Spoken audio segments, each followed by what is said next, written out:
Uncle Butchie has gotten up to the point that he's a bluegrass boy, I think, in his goings on right now. And I suppose I should go back and talk a little bit, being discombobulated as I was in our last session. I've acknowledged that bluegrass is a term to describe a form that, or a music today, and I've compared that more to a social skill than anything else.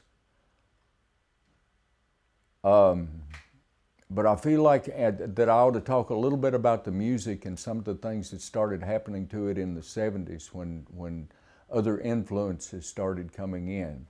Young musicians or older musicians who had been involved in other types of music coming in to play bluegrass. And it had been something that had been there all along. But by the 60s and 70s, we were getting beyond the realm of musicians from the Celtic descended South.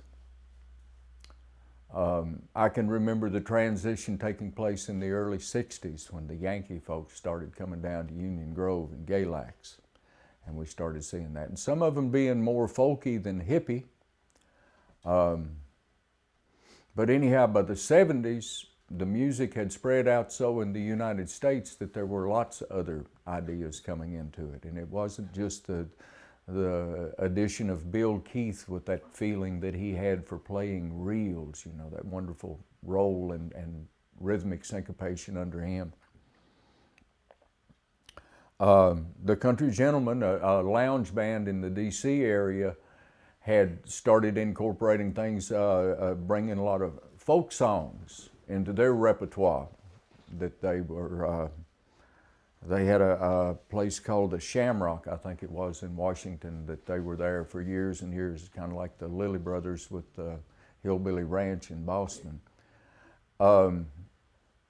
Anyhow, the bands, I think I've made mention that bands like the Bluegrass Alliance out in Louisville heard as much, they were influenced as much by the recordings of the Country Gentlemen and the Dillards as someone like myself, being from the North Carolina area, North Carolina and Virginia, where I had gotten a heavier dose of Reno and Smiley and Flatt and Scruggs and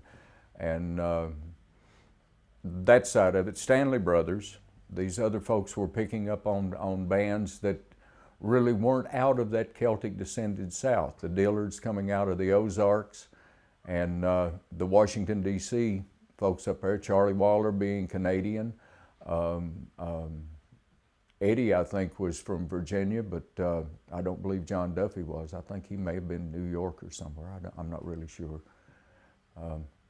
But anyhow, a band happened out of the, something started happening in the music, and I may have made mention of this before. At this point, it's sort of turning into one big amalgamated fog to me. But up until the 70s, your rhythm guitar in a bluegrass band had been pretty much a rhythm guitar with an occasional run thrown in, most specifically that G run, which by this point had taken many forms coming down. Original Doc Hopkins through Charlie Monroe, and then it became a mainstay in Uncle Penn and Wheelhouse and some of the other bluegrass standards.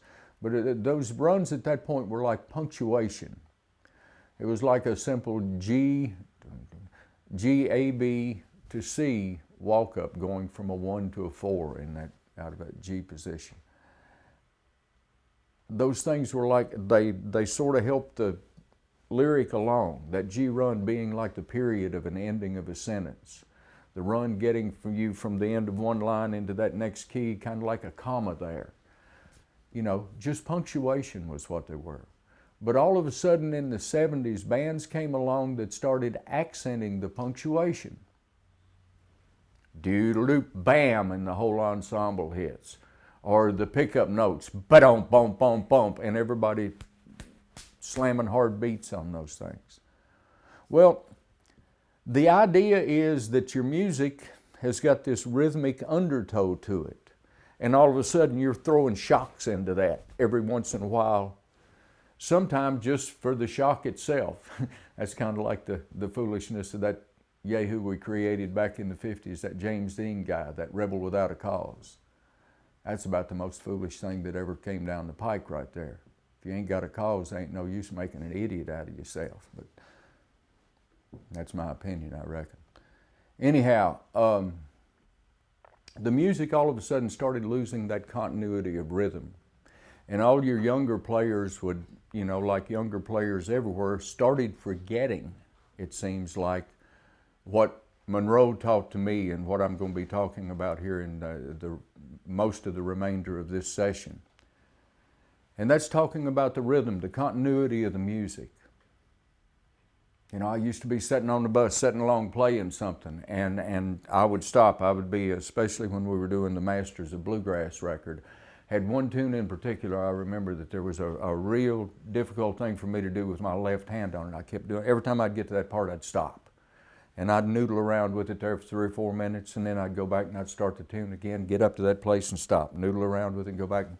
The old man looked across the aisle at me and said, "What in the world are you doing there?" And I said, "Well, I'm having difficulty with this passage of this thing, and I ain't taught my hand how to do it yet." And he said, "Well, the music don't stop just because you made a mistake." And, 10 years after I got out of the band, that sunk in onto me as to what that really meant. After I had my own band after that, and I had to be the guy that was responsible each night for being, a little bit better than I normally was. So anyhow, the music at that point started breaking up, and it happened in Monroe's music too. There was some of that, and it had to do more than, it was a little bit different in the breakups to things like My Old Kentucky and You that he did featuring Joe Stewart on the guitar, some of that stuff. There were little musical oddities in there. The wonderful stuff. Monroe came up with a lot of really neat stuff. There was a song called My Florida Sunshine, which is just an exquisite piece of music. The harmony singing in it is wonderful. The parts, a wonderful 3/4 time for a banjo player to play, if there is any such thing. All right, we got up to 19, see, I'm talking about the rhythm of the music. I said I was going to try to visually show this about the idea of playing on the beat and everything else. I'll get a general consensus here in a few minutes, and if that's something I need to do, I'll do it, and I need to quit staring at the floor. I need to look at the camera more. And I'll do my best to do that, but I'm trying to get myself in order here. All right, the music started becoming less and less fluid in its nature. I don't really call it bluegrass, but the most wonderful example I know of a beautiful, smooth rhythm track was the whole deal that's under Foggy Mountain Banjo. And any of you who don't believe it, just go get you a copy of the recording and sit down and try to play with it. It is so smooth and so even all the way through, but when you try to play with it, you will find yourself fighting fire trying to keep up with it. It's flying. Those tunes on there for the technique that was playing are played at an amazing speed, yet it just is just as smooth and easy as it can be. And I attribute that to the discipline of Earl Scruggs. So anyhow, a plus on Earl's side for sure. All right, we're up to 77, and I've jumped into the band, and we've gone to Labor Day at Rosine, Kentucky. Bill had a festival ground up there. It was about halfway in between Rosine and Beaver Dam. And I never will forget looking in a mirror when I had that suit on and that real Bluegrass Boys hat and thinking, my God, how did you ever do this? But anyhow, I went through an accelerated 4-year learning period. And it was a most wonderful, wonderful time. Sam Bush had been right in his assessment the whole time I'd been in the New Grass Revival. Sam had told me I needed to pay more attention to Bill Monroe, and I said, well, I worked for a guy a little bit back in the 60s, and it wasn't all that pleasant experience, so I think I'll just keep on out here dabbling around the way I am. And he said, no, you need to listen to the guy. So when the chance came and I wound up there, Sam was right. I sure did. I needed to listen to him. And I wound up listening to him for the rest of his life. For 4 years, it was listening to the music made. For about the next 10 years after that, it was listening to the sound of his voice ringing in the back of my head, trying to figure out what no part of nothing means. 10 years of that, and then I went back to him. I made my apologies for the way that I departed, went back to him, and I had about a couple of 3 years that I was able to encounter him on a completely different level and get to know him somewhat as a human being. I think it was all of us that think we knew him were operating under an illusion. You knew of him what he wanted to let you see. And he was very guarded in himself. I found him to be that way. And just like all the old cats, like my father and everything, Bill sat down and had a conversation. I really know what he's like now. That guy had so many facets and so many dimensions to his being that I used to get in these long, involved conversations with John Hartford, and I just couldn't understand the guy's musical genius. It was there. It was timeless, and I couldn't understand it. It was just all too simple. It was as simple as the nose on your face. Those melodies. The melodies that he came up with out of thin air, you've heard them ever since the beginning of time, since you started playing. The words to his songs said things that you yourself would say if you were in a moment that situation described. I don't, it all seemed just too simple to me. And this is really unkind right here, but I'm going to say it anyhow. You know, Hartford issued the idea forth to me that Monroe might have had a touch of idiot savant. And I was always under the impression that he was more just a plumb idiot. And as I said, that's very ugly for me to say, but my general reason for saying that is he didn't learn from his mistakes. He wanted friends. He cherished friendship, but he had none. He kept making the same mistakes in his financial life over and over. He made more fortunes than most folks will ever see as entertainers. Beginning early on, he was successful from the beginning with Charlie. He went through a raw time from 1958, 57, 58 in there till about 65. At 65, those clouds started lifting and everything, those bluegrass festivals in Carlton Haney. He provided the stage for it to go on after Ralph Rensler had reorganized it. Then Bill Keith and Richard Green and those other youngsters coming into the band from around the world. And with Monroe being this absolute authoritarian, and by this time, I don't know that he recognized that he was being looked at not as a musical celebrity, but as a creative artist. I don't know if that realization ever hit him, because he was always a star. He was a star. He was that ultimate alpha male that you see out there, that William Jefferson Clinton type guy. Because John was completely fascinated by Mr. Monroe's talent. I don't know that he was the zealot that I was, but he certainly appreciated and admired Bill Monroe's work. I went through this period of time when it finally started dawning on me as to what I was involved with. About 3 years into the case, right before my father passed away that I became if I hadn't have been, if Monroe hadn't have been the character to work for that he was, I would have probably stayed there to my own undoing. He was a pill to work for, but it was the most exciting and wonderful music endeavor. You know, I worked in a group called the Newgrass Revival. Sam Bush and those guys, I'd done a recording with Leon Russell and wound up going out, and Leon asked me to put together a band to go out and be part of his act, be a part of the front act for him, and then have a musician or two that if he chose to do some of the Hank Wilson's back stuff, he could do out of it. And I got the Newgrass Revival to do it and told them they had one kicker on the thing. They had to take me along as a utility musician because I wanted to ride. And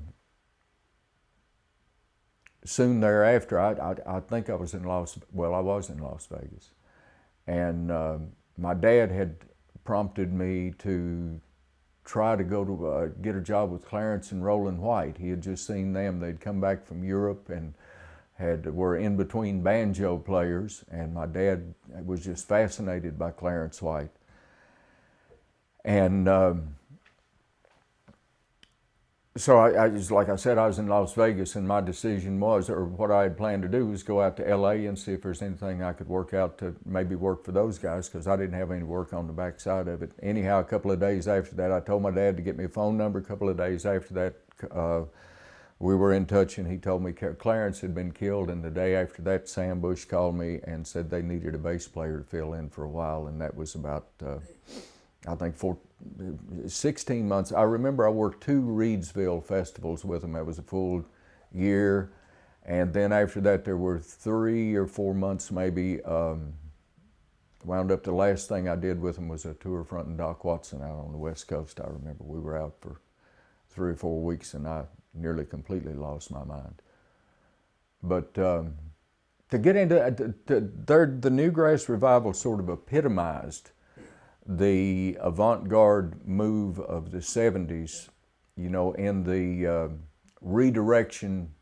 Well, it was newgrass music. They didn't even call it bluegrass. It was newgrass, and it was a lot of rock and roll incorporated into it. Sam and them had happened on a song that Leon Russell had recorded called Prince of Peace. They jumped out there with another one called Great Balls of Fire, and those were kind of popular with the audiences they'd play to. That and Sam's version of Orange Blossom Special that lasted, I think when I was in the band, we wound up doing that somewhere in the neighborhood of 20 minutes for that piece that he would play. We started off with James Taylor's We're Riding on a Railroad, and then it would morph into Orange Blossom Special. But anyhow, in playing with that band and then playing with Monroe later on, now we're going to get into a little bit of music business right here. I found that playing in the revival, and again, I don't mean for this to sound any sideways, but it was a challenge playing in that group because I felt it always played behind itself. It may have just been me and my shortcomings as a musician. I have no idea. But it seemed to me by the time that Courtney had heard Curtis do something that he had picked up off of what Sam was doing, by the time Courtney made that reaction to it, it was behind it. You know, we had Sam started this business with his feet, moving his feet and everything on stage, and that was basically to help the band know where that, you know, to get, I explained the other day, did I explain timing and rhythm and tempo and all that? Have I gone through that yet in this? You told Ethan, but you didn't tell us. Okay. All them old bluegrass folks used to talk about their timing. Jimmy Martin just wild about his timing. Red Allen, that Allen timing. And you would play with these guys, and they would have this real powerful lick on the guitar and have a rhythm form to it. Most of them very one-dimensional. They had one lick on the thing. It's like, you know, if you get to set into a thing, it's boom, chicka-licka, chicka, boom, chicka-licka, chicka, boom, chicka-licka, chicka, boom, chicka-licka, chicka, boom, chicka-licka, and they would be strong as all get out. The strongest of them that I heard were Joe Stewart and Jerry Sullivan.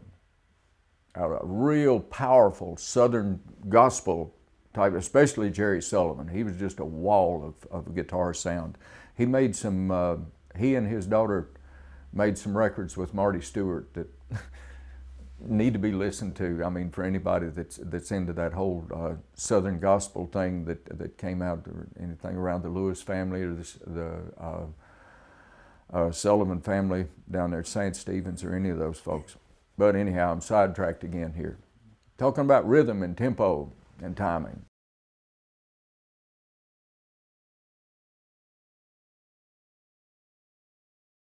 All right, here we go. Here's all Uncle Butchie knows about music today, here and today. And he'll go for you just as he goes. All right, let's go right straight across here.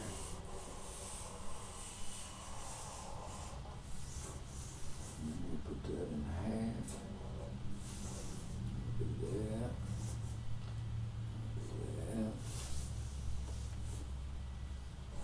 That. It's a little bit long, but it'll serve the purpose. All right, make this bigger.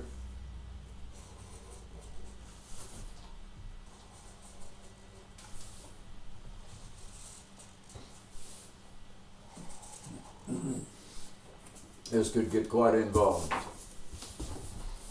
Uncle Butchie's handy dandy guide.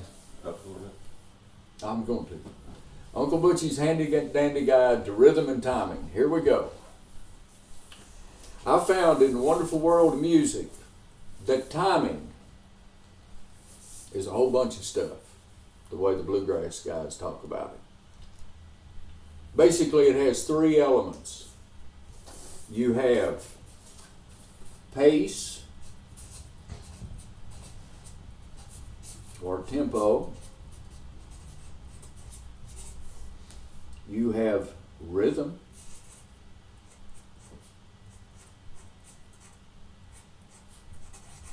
And you have timing.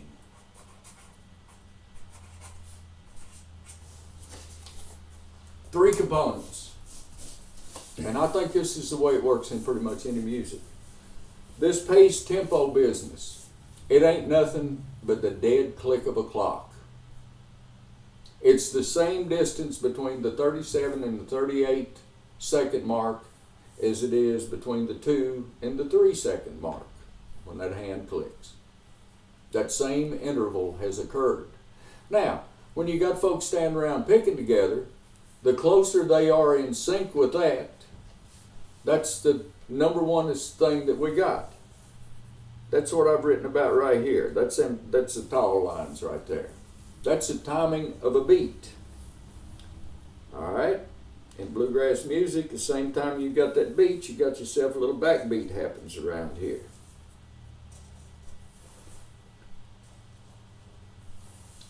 That's where your mandolin chops.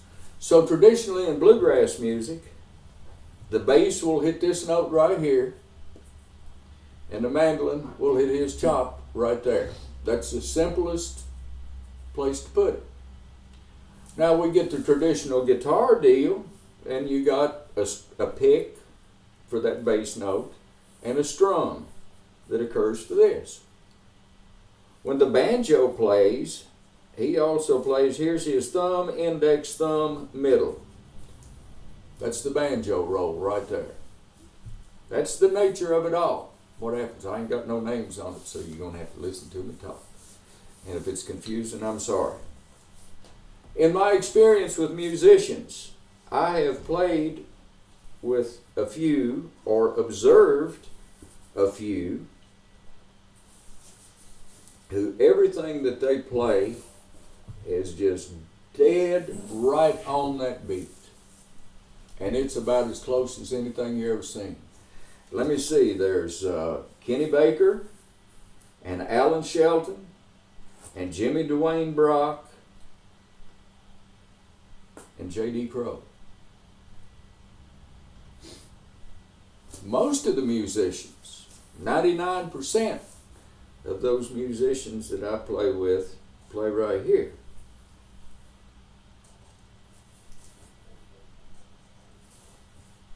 The beat hits and they hit.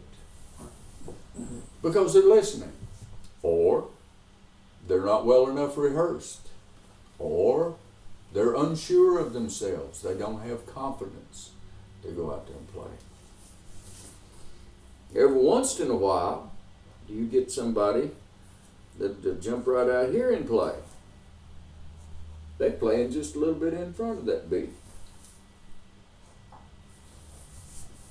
Now, if you get a hold of that Foggy Mountain Banjo record that I was telling you about, you'll find that Earl is somewhere between 5 and 10 milliseconds in front of the beat all the time.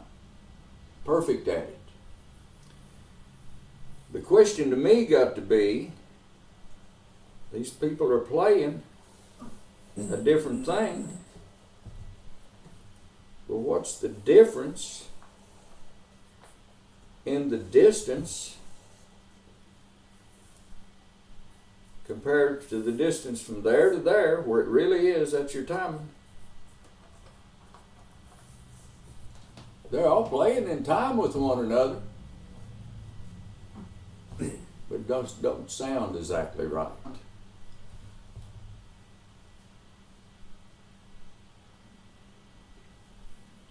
Timing. We ain't said nothing about that yet. We're talking about pace.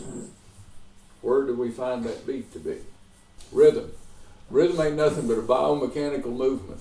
Whether it's this movement right here, the thumb, index, thumb, middle, or this movement right here, strum a guitar with a little wider range on that strum right there, using the elbow a little more in it, or the one that concerns a mandolin. Monroe's technique, if you looked at the plane of the back of his hand right here and his arm, it was like this. He didn't use the weight of his hand to create that. A lot of folks you see play like that and they use the weight of their hand. His hand was relatively closed, had tremendous control of the pick, and it was just like this, and he would rest the heel of his hand on the bridge when he wanted to change the notes, when he wanted to mute them, to add tones to them. Kind of like Louis Armstrong with his little deal, his mute that he'd put in his trumpet. Anyhow, rhythm, a biomechanical movement that when repeated gives a sensation of movement. There's something going, you know, and it's a repeating, just like that melody is a repeating sequence of notes. That rhythm's a repeating biomechanical movement. Timing. I'm getting ready to jump up here. Ain't got a golf club in the house. Got the second best thing. We got a banjo right here. It's a good one. All right. I've got pace or tempo. 1001, 1002. Pace, tempo. 1001, 1002. 1001, 1002. 1001, 1002. It's a golf swing. Nothing to it. And school teacher guys, that one golf coach I said, it's simple, count 1,000. I can't do that. My golf swing is 1, 2, 3, 4, 1, 2, 3, 4. That's the way I have to pace mine out. That's the tempo in my head. This right here, biomechanical movement, involves the trunk rotating on the spine as if it were an axis, cocking of the wrists on the way back, the roll of the wrist, and the release of the club on the way down. Biomechanical movement. Timing. Great. If I do this and I don't release soon enough, the ball's gone way off to my right. If I do this right here and I release too soon, the ball's gone over yonder. When I come right here, right dead on what I'm looking to do, there's a straight line between my shoulder, my elbow, my wrist, my club, and I just hit the ball. And if I've let go of my hands, not forced them, let go of my hands when I'm making a swing, that ball's going to go straight. Almost got your microphone there too.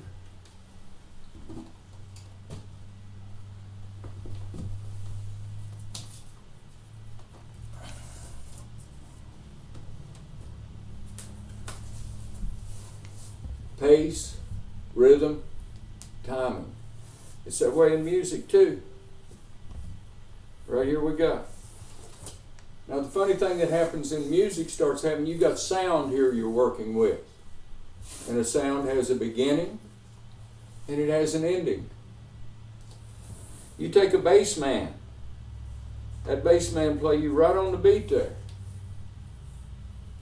As long as he's clipping his notes in one of these places, everything just hunky-dory. But let him start clipping that note right there, a little bit behind either the backbeat or the beat. Let him start clipping that note in one of those places and that music will start pulling itself. Let him start popping off that note and clipping it too quick, and the music will get the feeling that it's wanting to run with itself. David Greer explained it to me one time. It's like let me do another little deal right here.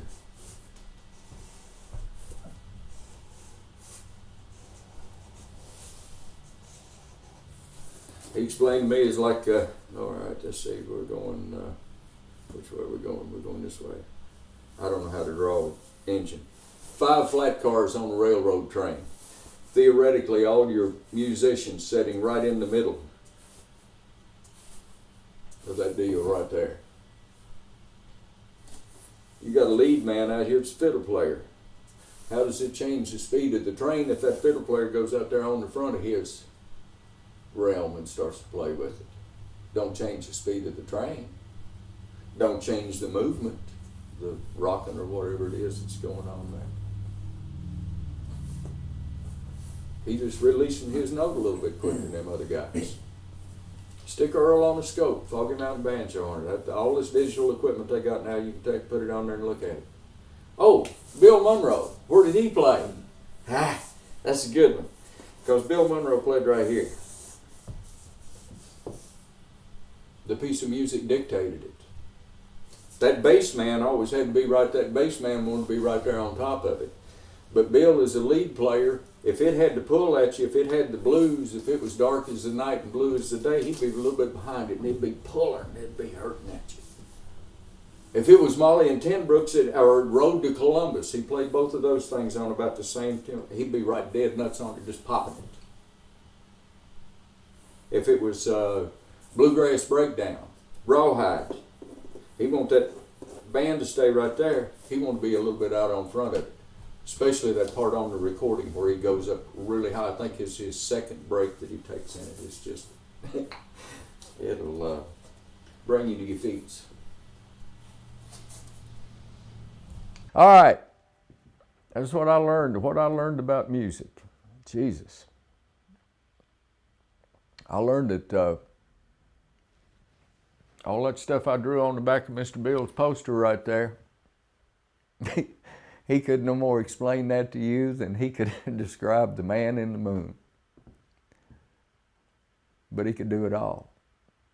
It was just natural. Music just came out of him. I watched it for 4 years. I'll try in my talking to describe the music as best I can, but I can't separate him. He's kind of like, I've met a few of them cats in my life. Leon Russell's one of them. After a point, they are the music. It don't never, just because whether they've even got their instrument in their hands or their sound emanating from them, they just are the music. You know, when I worked for Monroe for 4 years in a variety of situation and circumstance. I played square dances. I played at the White House.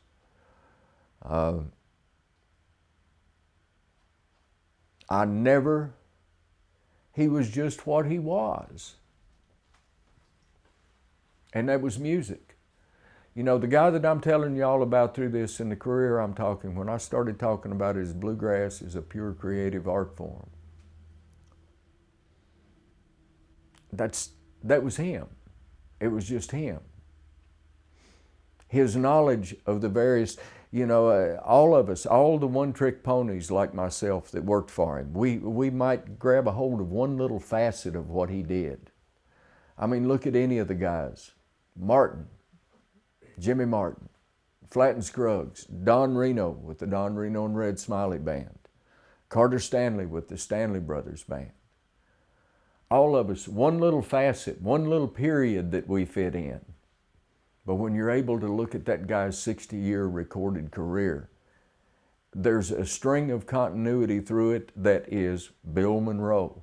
And the rest of it, it's a musical exploration like no other. I don't know whether it's the longevity of the recorded life. He often made the statement early on that had he chosen to do another kind of music, he could come up with it. I would challenge that openly.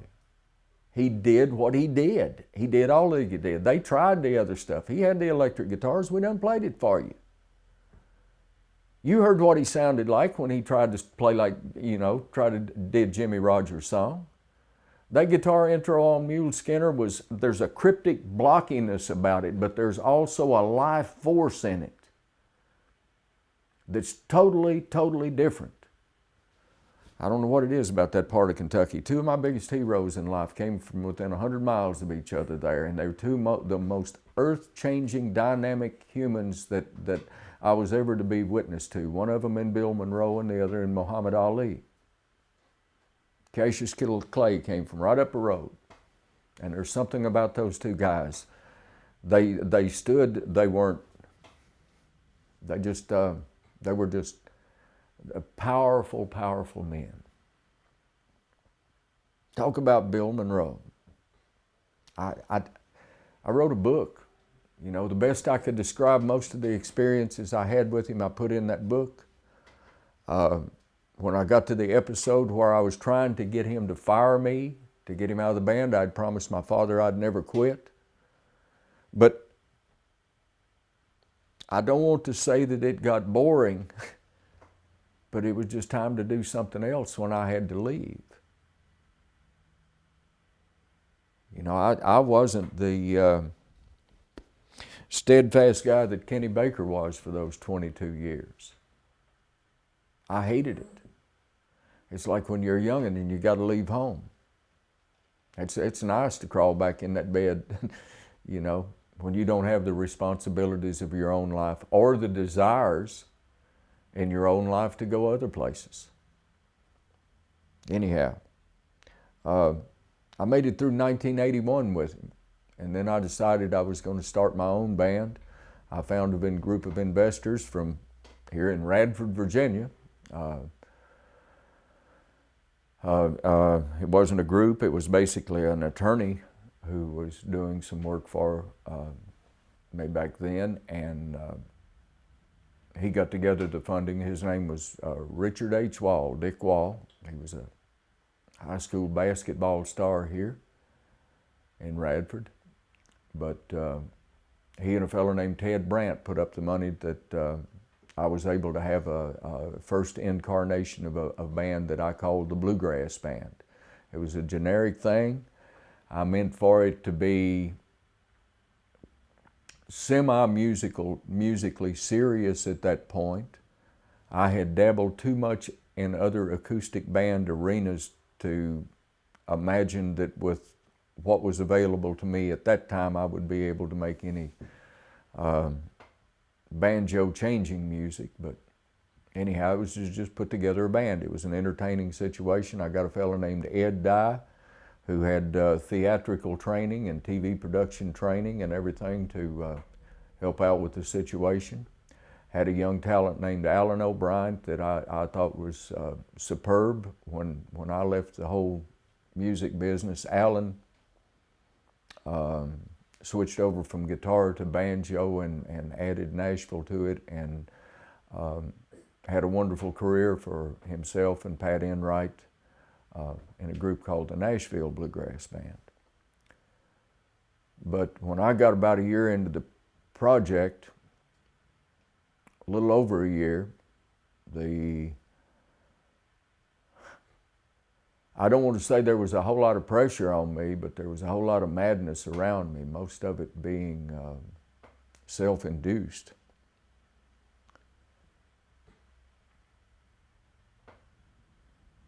And at the point I realized stuff was so out of whack, I needed to go get some help in that situation. And at that point, I was in such a state, it was damn the embarrassment, full speed ahead. Damn the humiliation. So I went down and checked myself into the local nut hut for 51 days. And then I found out that here at 30 years old, this lifestyle that I had lived and everything had enabled me to prolong my adolescence. And I met two very wonderful gentlemen. One who started the psychiatric unit at Roanoke Memorial back in the 50s. He was a psychologist who worked with me. His name was Dr. Thomas Camp, and Dr. Orrin Royal was my psychiatrist. And those two fellows put me back together. And it was kind of laughable. I used to be a great substance abuser. And when Dr. Royal told me that the substances weren't my problem, there were underlying psychological issues that needed to be dealt with, all that would go away. And I was sure glad to hear that. And I was sure glad to find out later on through a little bit of discipline on my own part that he was right. It didn't take 8 hits of LSD to get out of bed in the morning.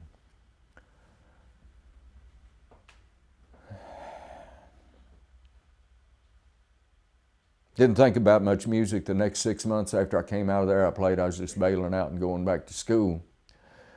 Got myself back to school and found out my mind was still relatively intact. I got through that and went out here into the real world of doing business, wound up in real estate, and first one thing and then the other. Had a real estate company with a lady in Pulaski. But the whole time, that time was going on, especially the time I spent in the hospital, I heard Bill Monroe.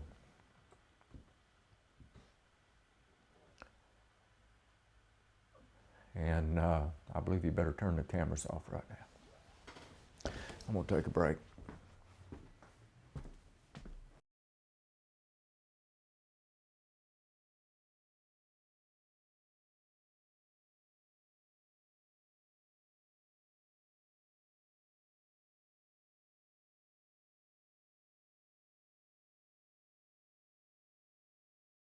I worked for about 8 or 10 years up here. And part of the deal I deal with is attention deficit disorder. I've got the attention span of a 6-year-old, and that's why the Monroe thing was so fascinating to me. I stayed with that guy for 4 years. I'd never been able to hold a job over a year or two before that. When I'd get in a band and learn all the material and could second guess anything they were doing, it became boring to me and I had to go somewhere else and do something else. And I found it was in the same way when I got in the real world. That thing called a job, that just over broke thing that most folks fall into out there. I just don't have the attention span for it. And so I wound up in a series of situation and circumstance where I was just a semi-freelance entrepreneur of sorts, going through that, settled in with the real estate company I said something about, and managed that for a period. I guess I stuck there the last 8 or 10 years. I was able to hold all this stuff together. But in the process of all that, I was doing some subcontracting work for an asbestos abatement company. I was doing some systems analysis and writing some estimating programs, some job costing programs for them. And a fella came into my office and he wanted to put a record on TV and sell it all out of the Slim Whitman Boxcar Willie ads of the day. His expertise in his career had been in marketing, so I jumped in there with that and I put together the music. We actually had another banjo player, a fellow named Sammy Sheeler, hired to do the job, and he wound up with a job in Europe and couldn't participate in the project and couldn't find another local banjo player here on short notice, and I don't know a whole lot of musicians in the Southwest Virginia area anyhow, so I got down my little metronome and started playing again. And that last 8 or 10 years with Monroe's words ringing in my head. The music don't stop just because you made a mistake. All those simple little lessons. Walked into a dressing room one time, the banjo player right before me, Bill Holden, had recorded a tune with Monroe the year before as a Christmas song. And Bill announced after we had performed at the Opry on a Saturday night that the next Friday night when we came out, we were going to be performing that Christmas song. Everybody needed to learn it, which basically everybody was me. I was the only one that was different in the band than what recorded it. So I go get a record of the thing, and sit down and learn the tune. So I know when it comes time for me to take a break, I can take my break. So I learned the tune, the melody. I don't ever listen to no other banjo players. I didn't play, I may have been close to Bill Holden's break. I don't know. I played it like I play. Well, go over there the next Friday night and we're standing there rehearsing the thing, and we've played it 2 or 3 times, and Monroe looks at me and he tells me that I need to play that song so it sounds like Christmas. Well, there were parts in the backup of the thing that Bill Holden had used harmonics. I really didn't understand what the old man was saying when he was simply saying to use those harmonics. That's what he wanted me to do. But to him, it was make it sound like Christmas.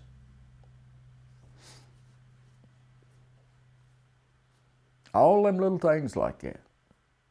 I'd keep hearing him in that voice, all the time, waving that glove over me. Are you hurt? Are you hurt? Are you all right?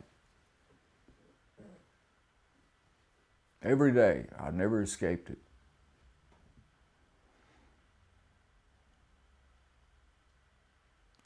So Carrie Hay comes to me and we're going to start this project. We're going to do a record and get it put on television. And it's a package where I've got to record 40-some songs.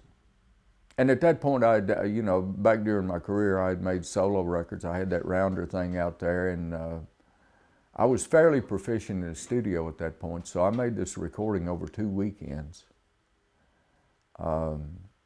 Used a lot of tried to use some of the musicians in this area, wound up with some musicians that were more full-time professional guys, and part of Tony Rice's band, Ricky and Ronnie Simpkins, who were from over here near Christiansburg, Virginia. Got them to come in and help out on the recording. And Larry Stevenson and Wayne Henderson and Arnie Solomon, and it was a good time and able to make standard music. I had written everything we were going to do out for the guys, had them good note sheets on everything, had the lyrics to all the songs, and most of them, we had a lot of songs on the thing, a lot of it in solo. Wasn't a whole lot of harmony singing on that one. But anyhow, we put the recording out, and it did all right. Carrie wound up starting him a record label off the thing called Hay Holler Harvest Recordings, and went on to, I guess he operated that company 15 years or better. But anyhow, he came to me about a year after we'd done that and said he wanted to do a gospel version of the same thing. Well, as part of my cleanup of my life, I had to become a baptized Episcopalian and tried to get my act right factor up to at least a +6 on a good day.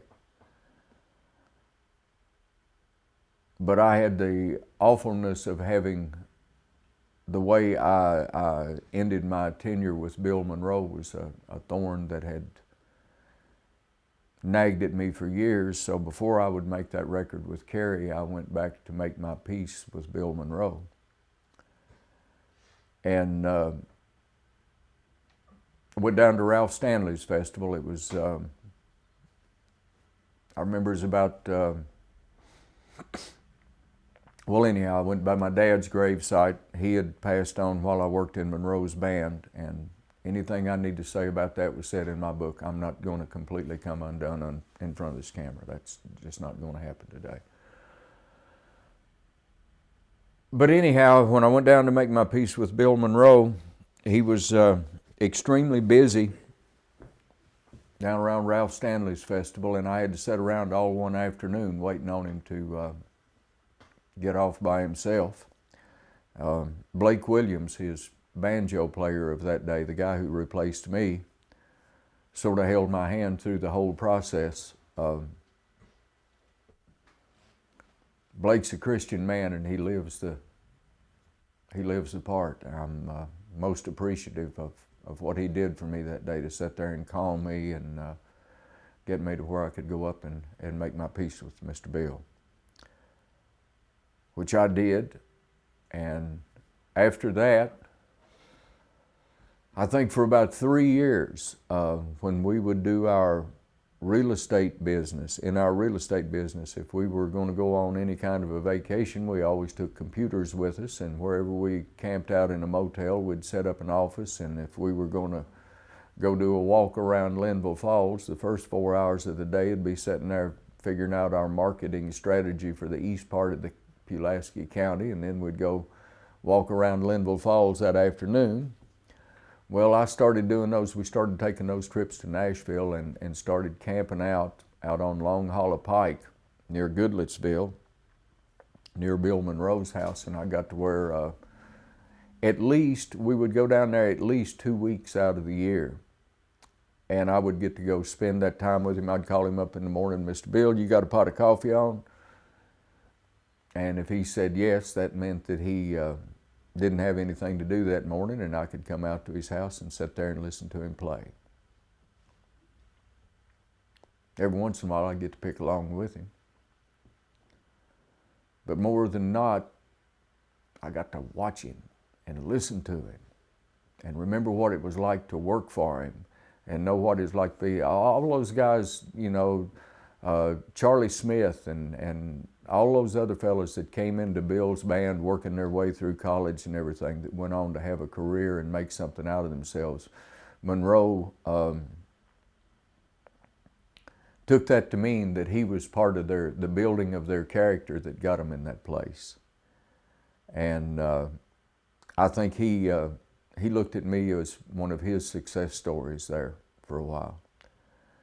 But anyhow, I'm going to talk a bit more about that. I'll be rushing through right here because I haven't ever spent much detail just talking about this. I was getting ready. Carrie asked me to do a Butch Robins record. All these recordings that I had done ever since I left Bill's band, where I'd put together this ensemble sound, I had done them under the name of the Bluegrass Band.